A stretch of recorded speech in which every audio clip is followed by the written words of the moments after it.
Welcome back to another episode of the Higher Alignment Podcast, where high performers come to grow without stress, shame, or burning out. I'm Minh-Thu Lam, and I'm here to help you work smarter, live fuller, and feel like yourself again. If you're tired of running on empty, book your complimentary assessment call at higheralignmentconsulting.com/program, and let's figure out what's draining your energy and what you can do to start feeling happy and peaceful once again. You can find the link in the show notes. Now let's get into the episode. So I just brought on a new client. And one of the first things we do when I start working with someone is obviously we go through a bit of an assessment, going through all the signs of burnout that they've been dealing with that maybe they didn't realize they were dealing with, things that they've been ignoring. So I go through a long, in-depth list of that with them. And then we go through our goals and what they want to accomplish during our time together. And I break these goals out into 8 different areas. And I get them first to write out what they want from a physical manifestation standpoint of these goals. And then I get them to figure out what the internal desired state is for these same goals. Okay. So an example would be one of the areas is physical health. So the physical manifestation of that would be, I want a 6-pack. Okay. The internal desired state associated with that would be, I want to feel confident in my body. Okay. So I go through these 8 different areas with them. And then once we go through all 8 and they give me all their goals and everything, it's obviously more in depth than just wanting a 6-pack. We go through all these different areas. What I do is I look at all the common themes among their desired states. Okay. And so for this client that I just brought on today, we went through all 8. And at the end of it, when I skimmed the repetitive words that were coming up in desired state, for him, it was self-trust, being present in the moment, and freedom. And freedom comes up for 9 out of 10 clients for me. And honestly, even for the one that I'm referring to, it's usually freedom, but it's like they word it in a different way because freedom just doesn't quite resonate with them. And I get that. I want to use things that people can actually relate to and have some emotional attachment to, right? But we were talking and I said, okay, well, if you want freedom, then we need to look at where you are trying to exude control. Because freedom and control are 2 opposite ends of the spectrum. Okay. And this is why I wanted to do this episode today, because I remember when I finally had that click for me and I was like, wow, like if I really want to live a free life, I need to figure out the things in my life that are still controlling me. Even though I think I'm trying to control them, they're actually having control over me. Okay.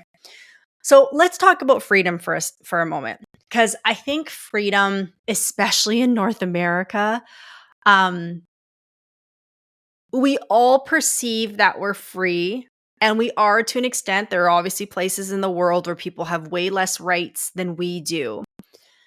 But I don't look at freedom from just a sense of like, I can go where I want, I can travel, I can, live where I want to. Like freedom just goes so much beyond that. And again, you have to look at from an aspect of like, what governs the rules on how I live? Like that is freedom. So we can look at freedom from a sense of finances, right? I want to be able to pay all my bills, no problem. I want to be able to travel when I want to travel. I want to be able to eat when I want to eat and buy what I want to buy, and without money ever really being an issue, right? So that's financial freedom. From a mental standpoint, mental freedom would be, I don't want to be bogged down with doom and gloom thoughts. I don't want to be constantly overthinking and worried about what people are thinking or what they said. I want to have, like be able to be creative, and I want to think positive thoughts, and I want my mind to be free, and I want it to be constantly cluttered, right? There's mental freedom. And then there's, freedom of liberties. Right now, this is crazy in the world. And so a lot of our liberties are being taken away. Like I live in Canada where I can't get news on my social media. Like, like, like actual news channels that are here don't broadcast on my Instagram. I had someone try to send me like a post from CBC and I couldn't see it. Right? Like, so there's liberties being taken away. There's medical liberties that were taken away from a lot of us the past few years, telling us we had to do something, right? So there's freedom in multiple aspects. But to simplify it for most of us, freedom just like means, Like, it doesn't bother me.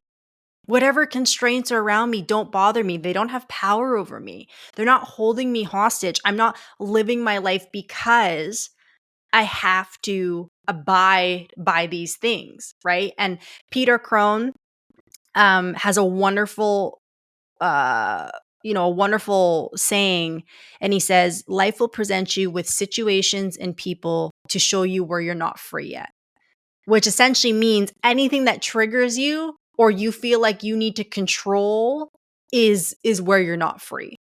Okay. Now, when I'm talking about control freaks, which is who this episode is designed for, I always say I'm a recovering control freak. Most of us have gotten to where we've gotten in life because we have been control freaks and we've been perfectionists and type A's and a bit neurotic. Okay. But we have to look at what the cost of that is. And just because we've gotten to these places by being a control freak, like what's the trade off, right? Like, really, what is the trade off? And, it was probably about this time last year. I was working. I obviously work for myself now, I work from home. And it clicked for me the fact that freedom and control are two opposite ends of the spectrum. And I realized that because I was sitting there working and I was like, wow, like the version of Minh-Thu 2 years ago would have had a panic attack trying to live the life that I do today. Even though the version of me 2 years ago was praying for this life, was praying to be able to control my own schedule and work from wherever I want to work and take as much time off as I want to and work as long as I want to and be able to work with the people that I want to work with. And I was praying for this life. But my life has so much more freedom now than it did before that my nervous system of the past would have had a meltdown because it's not enough control. I was still operating from a place of I needed to control everything, where this amount of freedom would have shocked my system. I would have been out, right? And I probably would have self-sabotaged, and I probably would have ran back to a job working for someone else. I would have done all these things, right? And so I told my client today, if freedom is a goal of yours from an internal state, first of all, the fact that he wrote that down so many times as a goal shows me that he's not experiencing much of it right now. It shows that there's a longing and a desire for his system to feel that. But also, if he's not experiencing much of that right now, then that means we need to baby step it into his nervous system, because his body, just like mine, will not respond well to a lot of freedom, right? Like, if I told them, hey, you don't have to work for 6 months, you just get the time off, go ahead and do whatever you want. Part of him would probably be like, oh my God, yeah, I need it. I need the rest because I'm burnt out. But like a month in, he'd probably be like, I need to go back to work. I don't know how to be this free. I don't know how to not have a bunch of things I need to control. I don't know how to exist without a bunch of things controlling me. All right, if you're a burnt out executive or high performer, chances are you're on a 3 to 4 month cycle of burnout, meaning the first few months you're high energy, productive, and making it happen. And then once that third or fourth month sets in, you're exhausted, irritable, snappy, and ready to give it all up. Now, there are two main reasons you get stuck in this cycle that no one talks about when it comes to stress management information out there. So I've put this together in a short video called The Real Reason You're Burnt Out. I put it in the show note links, so take 12 minutes to watch this video and let this be the first step to you getting off this hamster wheel of burnout. All right, guys, back to the episode. Right?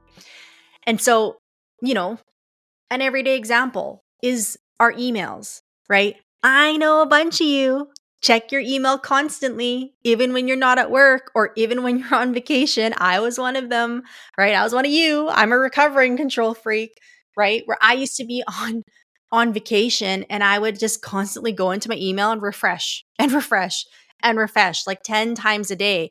And not because that there was anything in there that I was waiting for, but I was just trying to stay ahead of it. I was just trying to just get a control over what could be happening in my inbox potentially.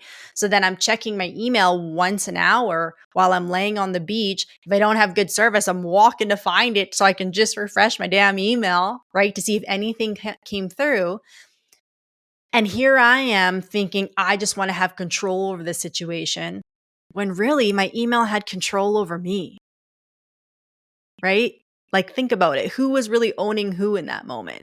My email owned me. I was at its beck and call. And here I am saying, I want more freedom. Well, I don't even know what that really looks like, right? Or how to experience that.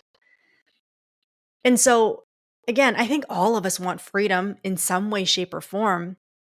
But the way you get it is not by controlling everything around you and then you end up free. The way you really, really cultivate, the way you really manifest freedom in your life is by first feeling it internally and then letting your external world adapt to meet it. Okay. I love the tuning fork example.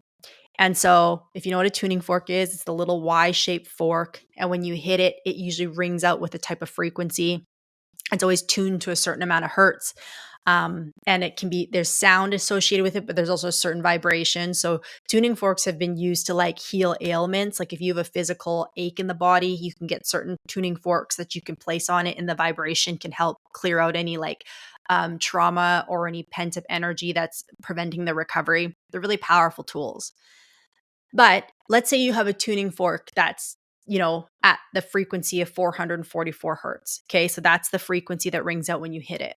If there's a bunch of other tuning forks in the room, any tuning fork that matches that same 444 hertz will automatically start to ring when you hit your tuning fork.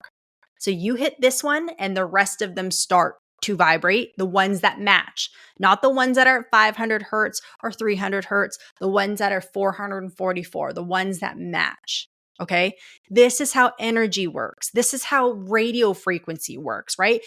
92.5 is a radio station. If I want to get on their frequency, if I want to be able to hear the things they're saying, I have to tune my radio to 92.5 to pick up on what they're saying, right?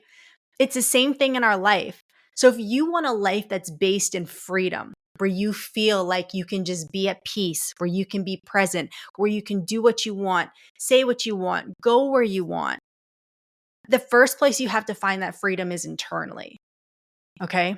And the way you do it, it's not by saying, hey, I'm just going to pick up and move to Bali and start over. Trust me, I tried. That's not going to work. Okay. Like that's what most of us jump to, is when we get to this point where we can feel so stuck and we feel so stagnant and something's got to give. We just go to the big move. I'm just going to pick up and move. I'm going to go do eat, pray, love. I'm going to take a sabbatical. I'm just going to like rid of everything. Okay. And like, cool. That will feel good for a little bit, but it's going to be temporary. Again, you will probably go back to work or go crazy because your internal state doesn't know how to experience freedom yet. It is uncomfortable for your nervous system. Your nervous system is used to survival mode. Your nervous system is used to fight or flight all day long and controlling every aspect and checking your emails 10 times a day and waking up first thing and looking at your phone, seeing who's called you, and being in these hyper, these really intense meetings. Like your nervous system goes, this is what we do. This is our comfort zone. This laying on the beach all day, this like having no agenda or no schedule, this does not feel good. Even though you consciously know you might need that space, it's just going to convince you soon enough that you need to go back to being that way because it doesn't know how to exist there. Okay? So if you want more freedom in your life, in maybe a smaller capacity or just overall, you want to feel free. You just want to feel at peace. You don't want to feel like there's constantly something that's being held over your head or that you have to do. Okay.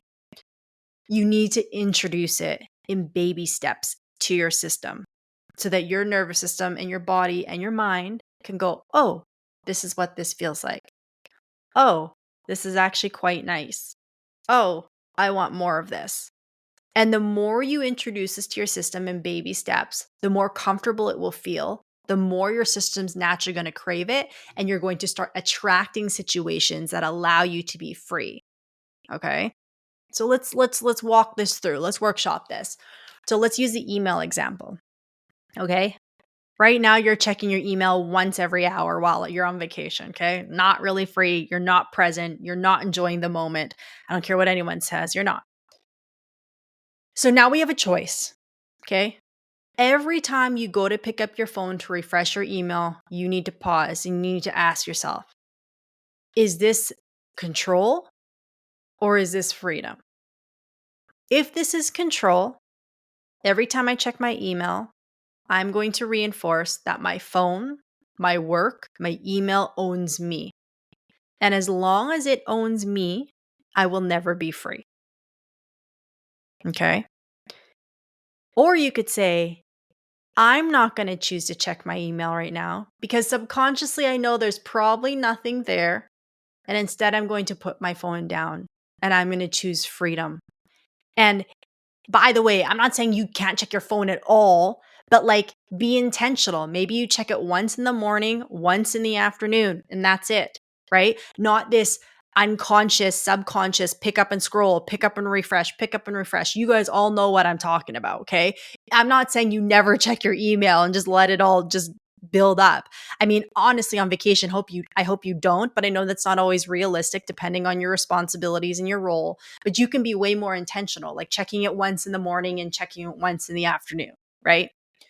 I'm talking about getting rid of that subconscious default behavior of check, check, check, right?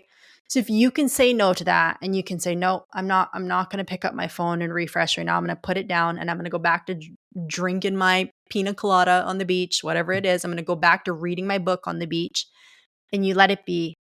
Every time you do that, first off, there's going to be a very visceral response in your body, and your body's going to maybe have a pit in your stomach, or your chest is going to get tight, or your brain's going to be like, what if something goes wrong? What if something goes wrong? And all this is the body saying, hey, this isn't normal for us and we don't know what to do about it. That reaction and that uncomfortableness in your body isn't saying what you're doing is wrong, right? Which is what most of us interpret it as, like, oh, I feel uncomfortable about this, so this must mean I shouldn't do it. That's that guilt and that selfishness that you're trying to judge yourself with.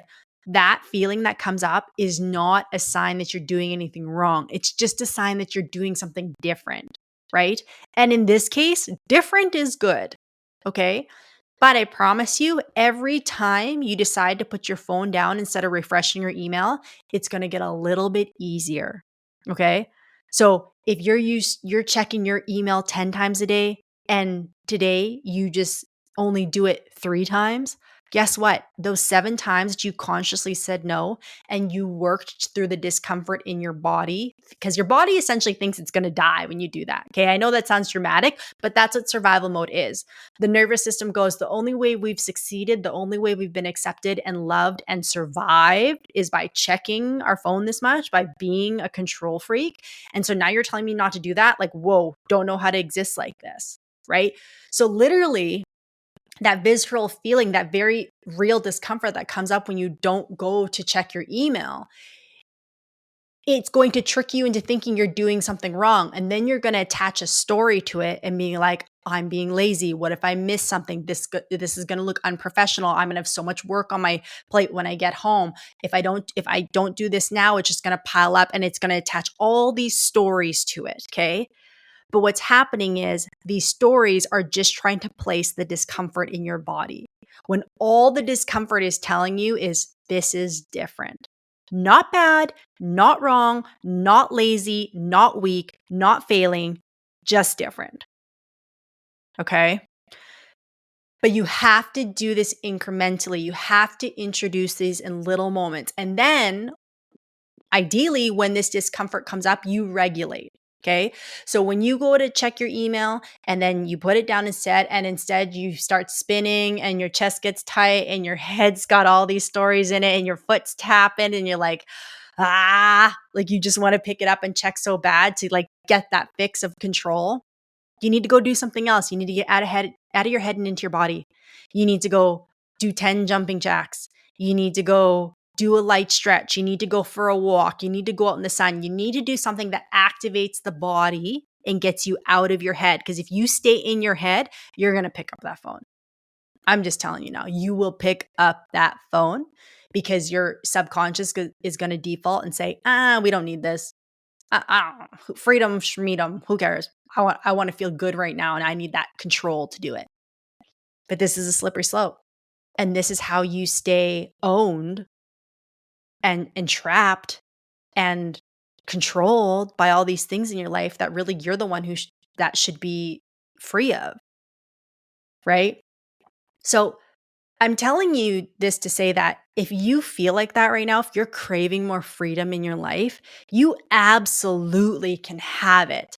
Hands down, hand on my chest, with every fiber in my being, I know you can have it. But it's just about the right strategy to allow your body to be able to receive it, right? Again, Mintu 2, 3 years ago wouldn't be able to receive the life that I have today because I didn't know what this level of freedom felt like. I had to babysit myself into this. Like the first year off my job, guys, like, yeah, I went traveling, but I went back and forth so many times. Do I get a job? Don't I get a job? Do I get a job? Don't I get a job? But for me, leading up to me leaving my last career, a big thing for me was I don't want money to ever be the reason that I get stuck somewhere, because that's why I spent 9 years in my last job. And again, grateful for it, grateful for everything I learned, grateful for the lifestyle it afforded me and what it taught me. But I was only there for money. And to me, that's a sad way to live. Like something that's taking 8 to 10 hours out of me every single day is only because of money. No fulfillment, no joy, no purpose in it. Like, sad. I didn't want my life to be defined by that. Yeah, I'm grateful for it. And what I did for the first, 9, 10 years taught me so much. But I don't want the rest of my chapters to look like that. And so when I came home after traveling and I was living I'm back in my normal environment. I'm back in my city. All my friends are working. All my family are working. I had no one to hang out with during the day. Don't quite know what I'm going to do with my business yet or what I'm going to build. Like I was still in that lull phase. Like, yeah, I started to be like, maybe I should go back to work. Maybe I should do this. Maybe I should do that. I was looking on Indeed at different jobs in different industries. And then I just had to stop myself and say, what am I doing? This is exactly what you didn't want to do. Right. And so I had to introduce freedom slowly into my system. Now I went the route of just like throwing caution to the wind and I gave it all up and had to navigate it. But I would say that's probably the harder way, guys.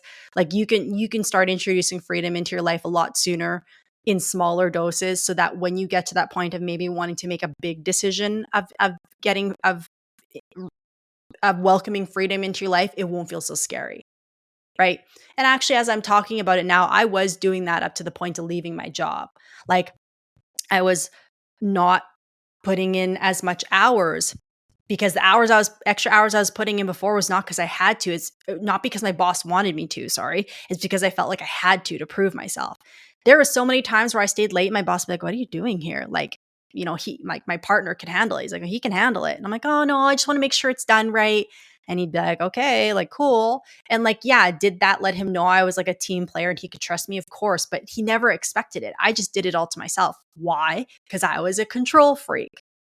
But did I actually have to be there? No. Would the work have gotten done just the same? Would I have made just the same amount of money and had the same performance? Probably so. Right? But this is the story I was telling myself in my head. So if you want freedom, if you want to stop being so chained and controlled by these things in your life, you just got to start little. Start with the email. And just even every day, whether it's food, whether it's your email, whether it's things for your kids, whether it's, saying yes to hanging out with people you don't want to, just ask, is this bringing me closer to freedom or am I trying to control something here? And then that's going to tell you how you're living your life, right? And then you just got to baby step it in. And shameless plug, if this is you, if you're a high performer, if you're a high achieving executive or business owner and you're like, I've done all these things, but I want to experience that freedom in my life. I want to get back to feeling more joy and being present with my loved ones and actually just like looking forward to the day and having energy and enjoying life again. If that's you and this is what you're looking for, hit me up.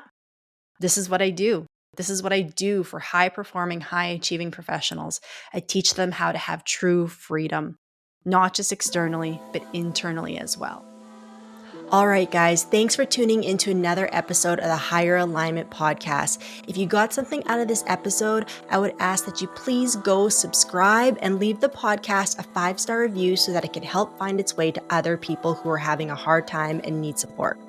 My mission in life is to help executives realize that you don't need to suffer in silence while still performing at a high level. I want to help free people of the heavy pressure they carry on a day-to-day basis, and having more people listen to this podcast will do just that. So wherever you listen to this, please go leave it a 5-star review, hit subscribe so you never miss another episode, and we'll see you in the next one.